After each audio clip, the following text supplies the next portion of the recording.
පිරිසක්වල ජීවීන්ගේ නාති පැමිණීම ගැන වසර 2022 මානාවකි පළ කර බව ඔබ දන්නවාද? ඔව්, ඒ ඇත්ත.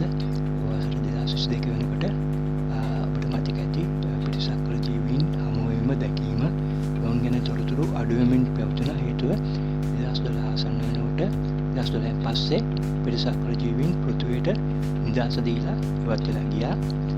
ඒගොල්ලෝ ඇවිල්ලා හිටියේ යම් හේතු වලට. නමුත් පෘථිවියට ඒගොල්ලන්ගේ ස්වභාවික නිදහස දෙන්න ඕනි කියලා ඒගොල්ලෝ ඉවත් වෙලා ගියා. නමුත් 2022 අපි විසින් කක්ෂගත කරන ලැබූ මිනිසාසම් කක්ෂගත කරන ලැබූ ජේම්ස් වෙබ් දුරේක්ෂ වැඩසටහන හරහා නැවතත් අපිව දුර අභ්‍යවකාශයේදී පිරිසක්වල ජීවනය දක ගන්න ලැබුණා. ඉතින් අපි දන්න තියුණාට අභ්‍යවකාශ නීති කියලා දෙයක් තියෙනවා. ඒ කියන්නේ රීති විශේෂයක් තියෙනවා අභ්‍යවකාශ නීති. එක ග්‍රහලෝකයෙන් තවත් ග්‍රහලෝකයකට ගමන් කරනකොට පවතින නීති. අභ්‍යවකාශයේ ගැඹුරට ගමන් කරනකොට අපි පවත්වා ගන්න රීති.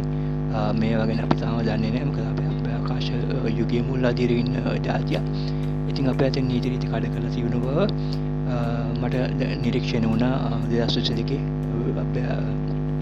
ජේම්ස් අභ්‍යවකාශ දුරේක්ෂය හරහා මට තොරතුරු ලැබුණා.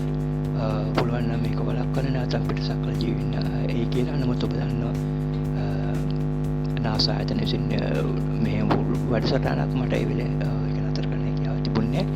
නමුත් මා උත්සාහ කරන නාසා ආයතන සම්බන්ධ කරගන්න නමුත් මට හැකියාවක් ලැබුණේ නැහැ.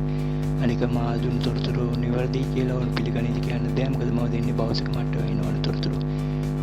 ඔවුන් ලොජික් තර්කානුකූල නොවන තොරතුරු පිළිගන්න අකමැති වන්නට තිබුණා. ඉතින් මේ හේතු බොහොමයක් නිසා වුණ තොරතුරු ලබා දීමේ හැකියාවක් තිබුණේ. කිසිත් මම ඕන සම්බන්ධ කරගෙන උත්සාහ කිරීමේ එකකින් ප්‍රොජෙක්ට් ලැබුණේ නැහැ. කෙසේ වෙතත් 2025 අවසාන කාලයේ 2026 මුල් කාලයේ නැවතත් අපිට පිරිසක්වල ජීවීන් ගැන ආරංචි ලැබෙන්නට ගත්තා. ප්‍රධාන මාධ්‍යවල මුලින් පළ වුණා. නමුත් පස්සේ මැකී ගියා ප්‍රධාන මාධ්‍යවලින්. නාසා ආයතනය ගැන විස්තර කිරීම නතර වුණා. ඒ වගේ බොහෝ දා සිද්ධ වුණා. කෙසේ වෙතත් මේ වගේ බොහෝ විශේෂ කාරණා මගේ නාලිකාවල විස්තර කරන බැවින් මගේ නාලිකාව සබ්ස්ක්‍රයිබ් කරන රැඳී ඉන්න තොරතුරු ලබා ගන්න ඔබගේ දරුදරියන්ට නෑස්තේ මිතුරන්ට ඉතා අවශ්‍ය වන පරිසරයේ ජීවිත ස්වභාව ධර්මම පමණක් නෙවෙයි විද්‍යාව තාක්ෂණය පිරිසක්වල ජීවී අභ්‍යවකාශ තරණය මේ වගේ බොහෝ මාතෘකා ඇතුළත් කරුණු මගේ නාලිකාවේ පළ වෙනවා.